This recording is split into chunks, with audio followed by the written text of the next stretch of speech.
The first knife of winter was not the ice on the trough, nor the frost that silvered the dead grass. It was the wind. It came from the north, a solid thing, a wall of cold that hit the small cabin and the leaning barn with the force of a physical blow.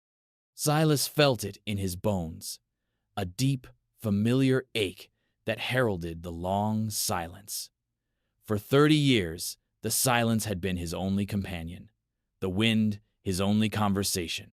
But tonight there was another sound, a splintering, a muffled cry, quickly swallowed by the gale.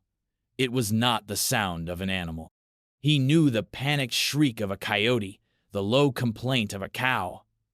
This was different, human. He took the rifle from its pegs above the hearth, not from fear, but from habit. In this emptiness, anything unexpected was a threat until proven otherwise. The lantern light swung, a frantic gold eye in the swirling snow, as he crossed the yard. The barn door groaned, a long, low note of protest. Inside, the air was thick with the scent of hay, livestock, and something else. Fear. It had a smell, metallic and sharp. He raised the lantern. In the far corner, huddled behind a stack of hay bales, was a thing made of rags and bones. A girl. Her eyes were huge in a face smudged with dirt and hollowed by starvation. They were not the eyes of a child, but of a cornered animal, wild and desperate. She didn't scream. She didn't move. She just watched the light, her small frame coiled tight, ready to bolt into an oblivion she surely knew was waiting just outside the door. And in that moment, the 30 years of silence in Silas's heart cracked open, and the ghost of another storm, another lost face, rushed in. He saw not this girl, but another. A memory of failure, sharp and cold as the wind outside. The rifle felt heavy in his hands, a tool for killing, for defense. But what was this? A threat or a wound? He lowered the barrel, the movement slow, deliberate. The wind howled, rattling the tin roof, and the girl flinched, a small, convulsive shudder. He had a choice. To cast her back into the storm, the white and roaring mouth of the world that had clearly chewed her up and spit her out. Or to let this phantom, this terrible echo of his own past, take root in the one place he had kept sacred and empty. He stood there, the lantern light flickering across her terrified face, and the weight of that choice pressed down on him, heavier than all the snow in the world. He had built a life out of being alone, and in a single, gut-wrenching instant, he knew it had been a lie. He did not step closer. The space between them was a chasm, decades wide. To cross it would be a violence of its own. He saw the tremor in her hands, the way her gaze darted from his face to the door, a trapped bird measuring the distance to a closed window. He understood. The world had taught her that a hand outstretched was a hand that takes. He backed away slowly, his boots scuffing the dirt floor. Each step was a word in a language she might understand. I am not a threat. I am leaving. He reached the great barn door, pulled it open just enough to slip through, and closed it again, leaving her in the near darkness, with only the thin shafts of moonlight cutting through the cracks in the walls. Back in the cabin, the warmth was an accusation. The fire crackled, a sound of comfort he no longer felt he deserved. He moved with the slow, deliberate pace of a man who has too much time. He ladled thick beef stew into a bowl. The smell of rosemary and slow-cooked meat filled the small room, a smell of life, of sustenance. It felt like a betrayal of the emptiness he had so carefully cultivated. He found a spoon, wiped it clean on his sleeve.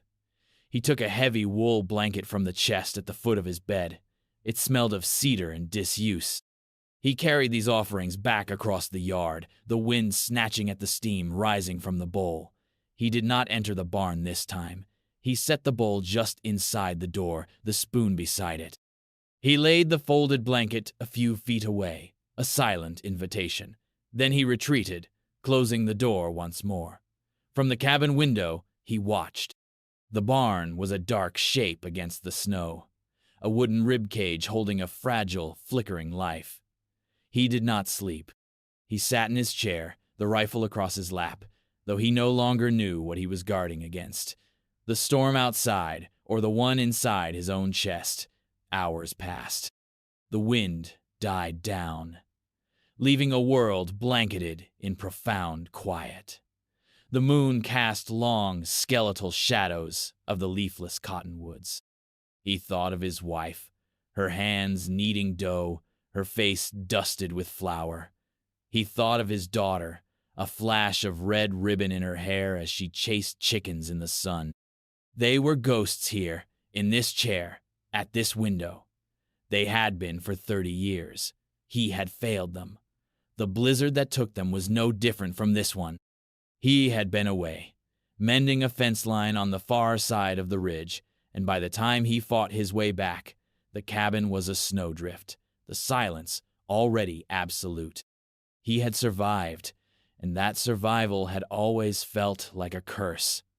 A cold dawn broke, painting the snow in shades of pale rose and gray. He watched the barn, his eyes raw with fatigue. Then he saw it. The door creaked open a few inches. A small, pale hand snaked out, impossibly thin, and retrieved the bowl. The door clicked shut. He let out a breath he didn't realize he'd been holding since he first heard that sound in the night. It wasn't a solution, it wasn't a plan, but it was something. It was not a rejection. In the vast, frozen landscape of his life, a single, tiny seed of warmth had been accepted.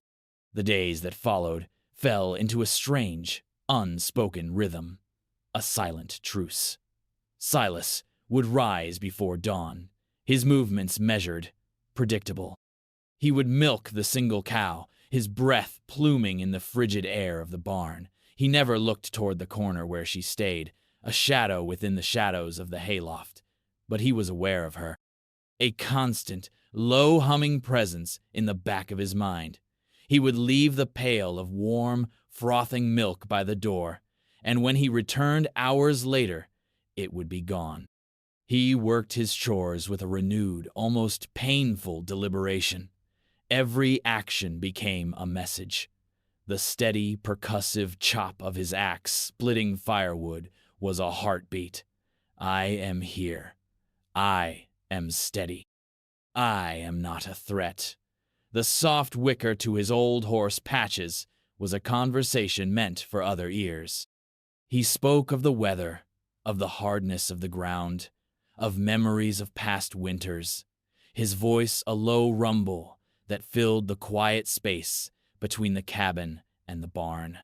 He was speaking to the girl, he knew, in the only way he could. He was showing her the shape of his life, its quiet edges, its lack of sudden movements. He was teaching her his silence. After the milk, he would leave a plate of food, scrambled eggs and a thick slice of bread, a roasted potato. Simple things. He never waited for a sign of acceptance. He would leave the offering and walk away, granting her the dignity of her own world, her own time. He started to see traces of her existence, a small hollow pressed into the hay. A single, stray thread from the blanket caught on a splintered board. These small signs of life were both a comfort and an agony. They were proof that she was real, not just a figment of his grief-addicted mind, but they were also a constant, stabbing reminder of the other small life that had been extinguished. He found himself looking at the small, worn leather boot on his mantelpiece more often. It was his daughter's. The only thing he had salvaged from the fire that had followed the blizzard, the fire that had consumed the old cabin and everything in it. He had rebuilt the cabin, board by board, but he could never rebuild the life. This girl in the barn was a ghost wearing new skin. Sometimes, in the dead of night, he would wake up, convinced he heard a child's cough from the other room, and the emptiness of his house would rush back in, suffocating him. He was tending to a wound he didn't know if he wanted to heal. Healing meant forgetting, and forgetting felt like the final betrayal. And yet, he continued, he left the food. He mended the leaky corner of the barn roof. He made sure the path between the cabin and the barn was always clear of snow. It was a compulsion, an act of penance for a sin he could never name. He was keeping this fragile life safe, because he had failed to keep the others. One evening, as the sky bled from orange to deep violet, a pack of coyotes began to sing their sharp, yipping lament from the ridge. It was a common sound, the soundtrack to his solitude. But this time, it was answered. From the barn came a sound that was not the wind, not the shifting of hay, not the lowing of the cow. It was a whimper, a thin, terrified thread of sound, instantly cut short. But he had heard it. It was the first noise she had made that wasn't a desperate gasp or a shudder. It was a response, an admission of fear. Silas was mending a harness on his porch, his hands chapped and stiff. He stopped his work, the needle halfway through the thick leather. He didn't call out. He didn't rush to the barn. Instead, he began to hum. It was a tune without a name, a simple, meandering melody his wife used to sing while tending her garden. It was a low, quiet sound, barely more than a vibration in his own chest. He hummed it to the rising moon, to the cold stars, to the listening coyotes. He hummed it until the yipping faded, and the great silence of the plains returned, deeper than before. He was answering her fear, not with reassurance, but with presence. A steady note in the vast, frightening emptiness. The next morning, when he went to leave the milk, he saw something new. Resting on the overturned bucket where he left the food was a small object. He picked it up. It was a bird, crudely carved from a piece of scrap wood, no bigger than his thumb. Its wings were uneven, its shape rough, but it was undeniably a bird. Its head was cocked, as if listening. He ran his calloused thumb over the soft, whittled wood. This was not a remnant. This was not a trace. This was a creation, a message. In the darkness, in the cold, with nothing but a shard of wood and perhaps a sharp stone, she had made something. She had taken a piece of the world and given it shape. It was a word, spoken in a language of effort and time. He closed his hand around the small wooden bird, the sharp edges pressing into his palm. It felt like a key. He put it in the pocket of his worn coat, and for the first time in a long time, the weight in his pocket felt less like a collection of cold, hard memories, and more like a promise. He began to leave things for her, not just food, but objects. A smooth, gray river stone. A single, blue feather from a jay he found by the creek. A short length of rope to see what she might do with it. He was no longer just feeding a stray. He was engaging in a slow, careful conversation, spoken in the language of found things. The first real thaw came a week later. The snow, which had seemed like a permanent feature of the landscape, began to retreat, weeping into the thirsty soil. The world, for so long a study in black and white, began to reveal its colors. The deep, wet brown of the earth, the pale green of new grass shoots. The air lost its cutting edge, carrying instead the smell of mud and awakening. With the change in the weather came a change in the barn. One afternoon, as Silas was cleaning the horse's hooves, he sensed her. He didn't look up, but he felt her presence, a shift in the air. He glanced out of the corner of his eye. She was standing in the open doorway of the barn, half hidden by the frame, a silhouette against the bright, melting world. She didn't run. She just watched him. Her face was still thin, but the hollows were less severe.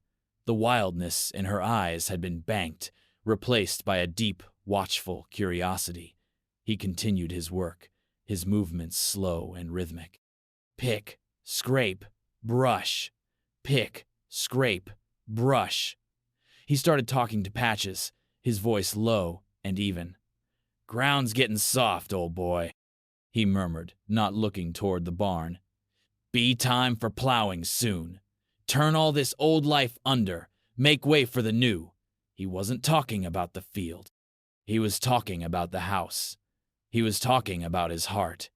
He spoke of the way the creek swelled in the spring, how the deer would come down from the high country to drink. He described the constellations that would soon dominate the night sky, the hunter and the bear, ancient stories written in light. He was giving her the world in pieces, in words. He was painting a picture of a life that wasn't just about survival, but about seasons, about cycles, about a beauty that was as reliable as the sunrise. She stayed in the doorway for almost an hour, a silent sentinel. When he finally finished with the horse and turned to go back to the cabin, she was gone, having slipped back into the shadows of the barn. But the space she had occupied still felt warm. The next day, she was there again. This time, she took a single step out of the barn, her bare feet pressing into the damp earth. Progress. It was as slow and steady as the melting snow, but it was happening.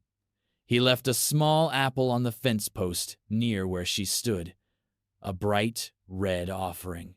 He went inside and watched from his window. After a long while, she crept forward, snatched the apple, and retreated back into the safety of the barn. Later that evening, he found the core on the post, eaten clean. It was a shared meal, a communion across the divide. He felt a crack in the stone that had long resided in his chest. A sliver of light was getting in. The change came suddenly, as it often does on the plains. A warm spell was broken by a cold, driving rain that turned the melting snow to slush and the yard to a sea of mud. The wind returned, not with the dry bite of winter, but with a damp, chilling breath that seeped into everything. That morning, the milk pail remained untouched. Silas felt a knot of cold dread tighten in his stomach. He told himself she was just hiding from the rain. He left the food, a bowl of hot oatmeal, but when he returned at midday, it was cold, untouched, with a film of rainwater on its surface. The silence from the barn was different now. It was not the quiet of a wary creature, but the stillness of illness. He fought the urge to rush in.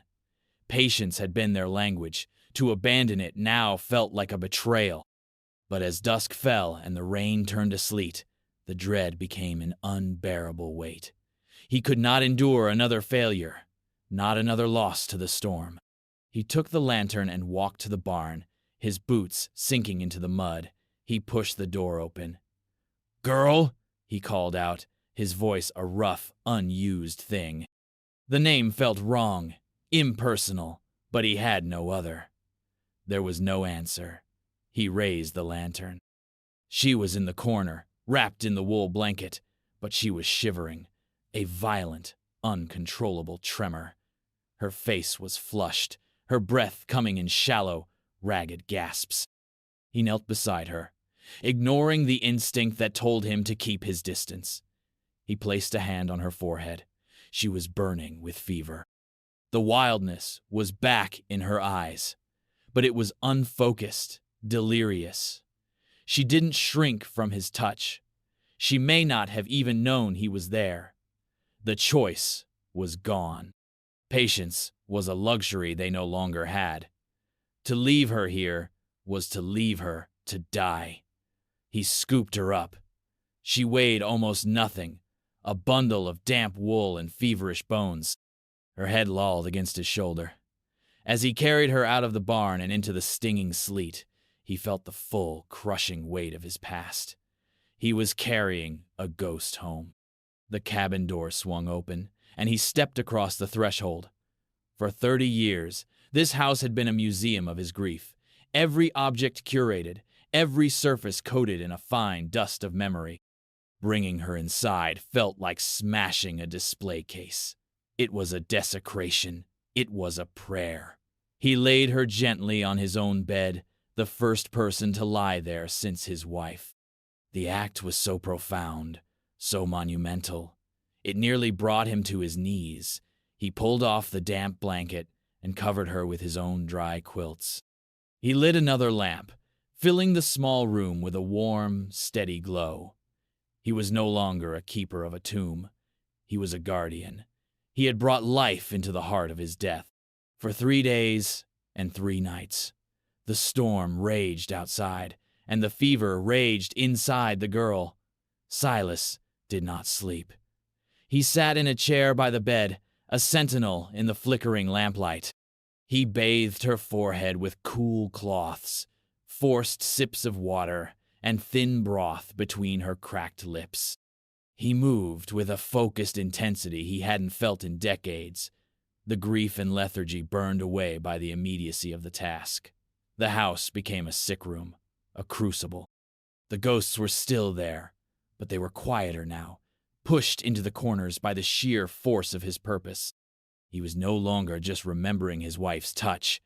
He was mimicking it, trying to recall how she would have tended to a sick child. The small, intimate acts of care were a form of resurrection. He was bringing not only the girl back to life, but also a part of himself he had thought long dead. The part that knew how to care for another. In her delirium, she spoke. Not in sentences, but in fractured words, choked whispers that pierced the quiet of the cabin. "Smoke!" she would cry out, her body tensing.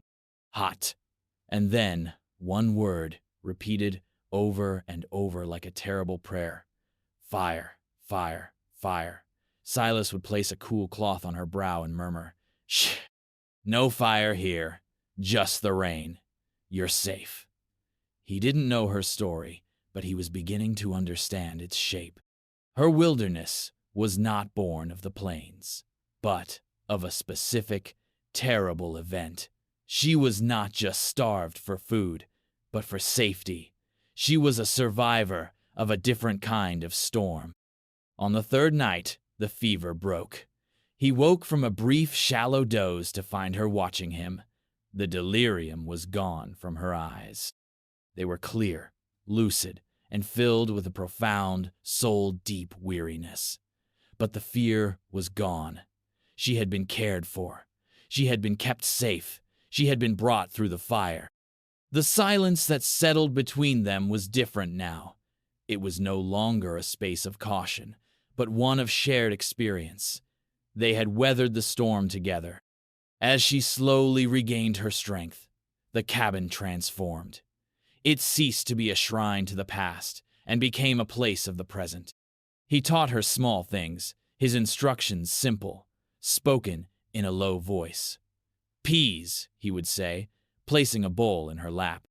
He showed her how to split the pods with her thumb, the small green spheres tumbling into a tin bowl. It was the first task he gave her, the first sign that he expected her to be a part of this world, not just a visitor. She learned quickly, her hands, though still thin, proving deft and sure. She learned to stoke the fire, to sweep the floor, to fetch water from the well.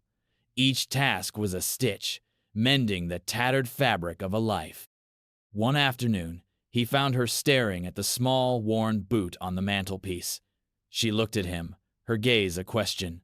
"My girls," he said, his voice thick. He didn't offer more. He didn't need to.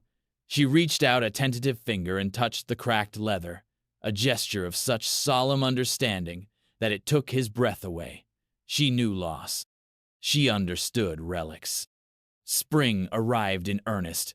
The world turned lush and green, the air thick with the smell of wildflowers and damp earth. The girl, whose name he still did not know, grew stronger. Color returned to her cheeks, and her limbs lost their brittle quality. Her hair, which he had helped her wash, was the color of sun-cured wheat. She was still quiet, a creature of few words, But her silence was no longer born of fear.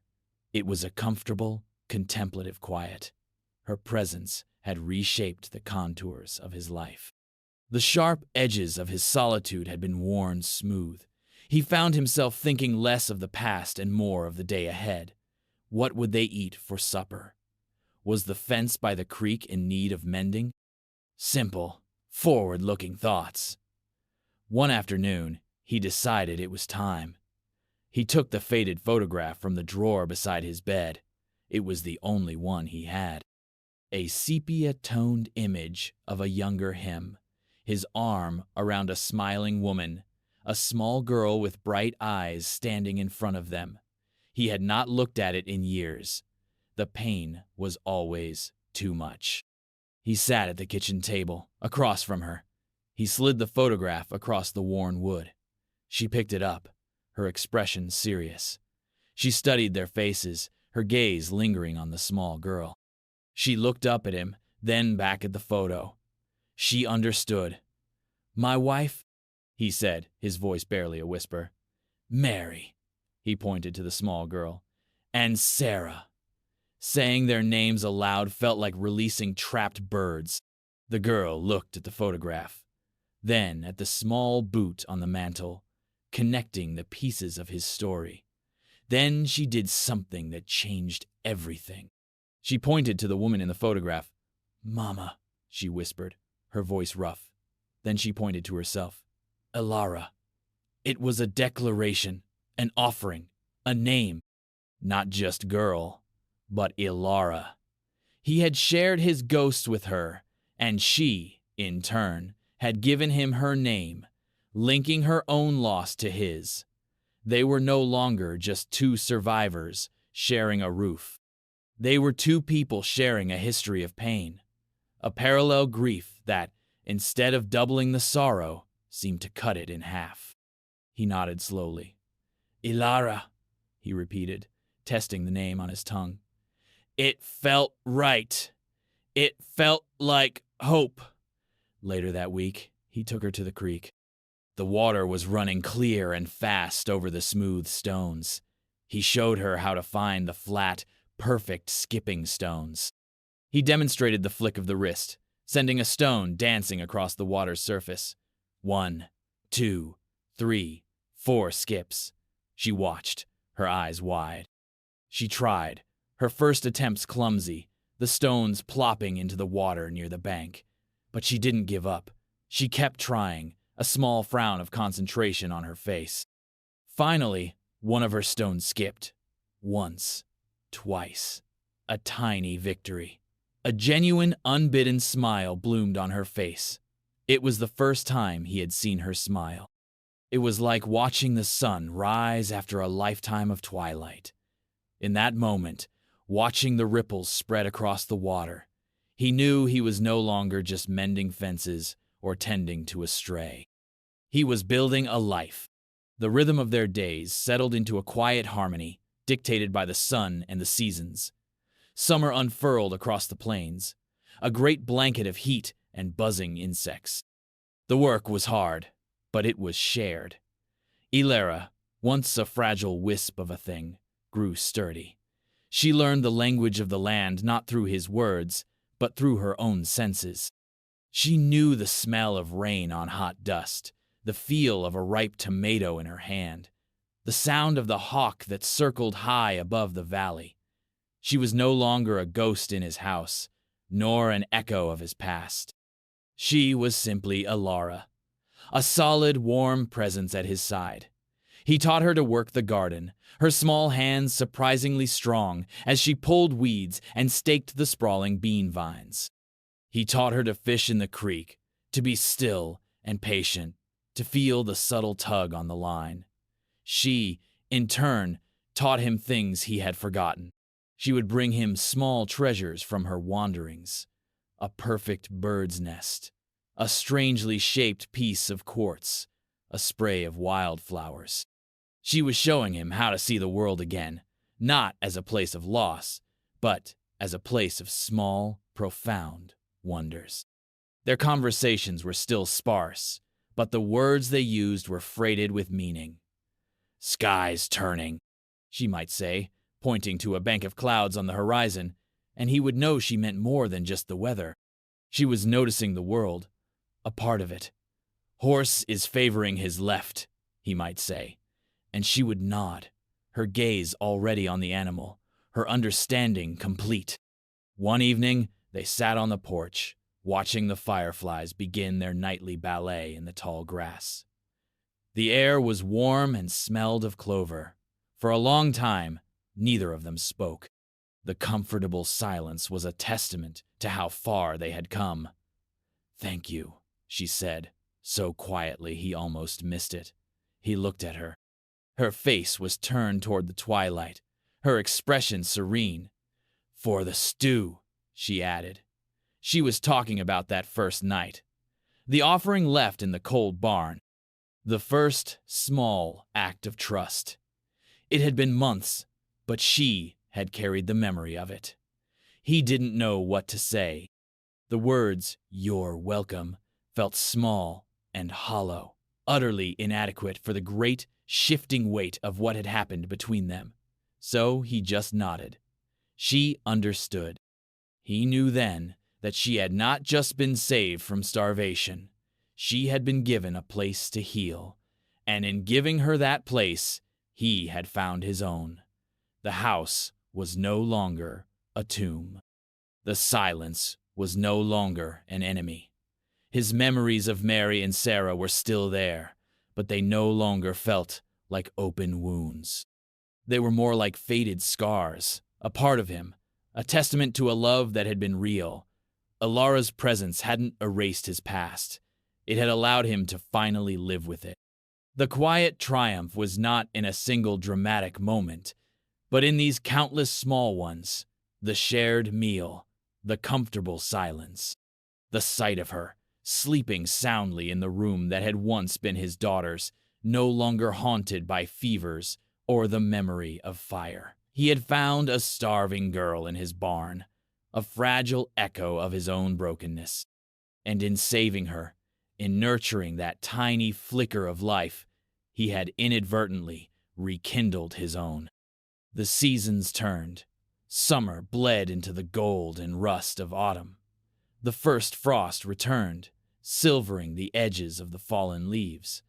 But this time, it did not feel like an enemy. It was just a part of the cycle.